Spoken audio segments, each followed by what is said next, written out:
And there's a lot of food sensitivities and food triggers Mm-hmm. for these upper GI issues. I would Bingo. say if you want an easy approach, closer to AIP is going to be the best. Getting rid of Yep. gluten, getting rid of dairy, eggs, I would say all tree nuts. And then there's this other sort of comorbidity, if you will, called OAS, Oral Allergy Syndrome. And Okay. Yep. we should pull that up because Yeah. this is something that I think I was dealing with years ago. And it basically what happens is there's different families. Like you've got ragweed Mm-hmm. family, you've got the mugwort family.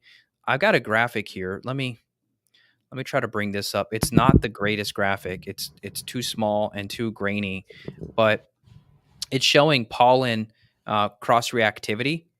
And so, for example, in the birch family, you've got apples, you've got peaches, plums, pears, cherries, almonds. So everybody doing almond flour, siete cookies, almond flour, siete tortillas, right? People are doing almond by the pound.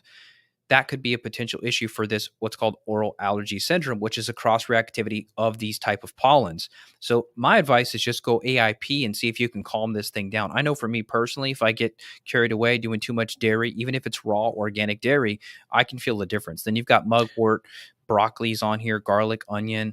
So this is interesting. And then Timothy, I've never even heard of Timothy. I feel like I know a lot of plants. Timothy, Wow. Never heard of that. they're saying orange is there. So and you and I were talking pre-show about histamine too. So let's try to connect histamine to all this. Also, just to highlight one thing, I 100% agree. The nuts and seeds can be a big deal.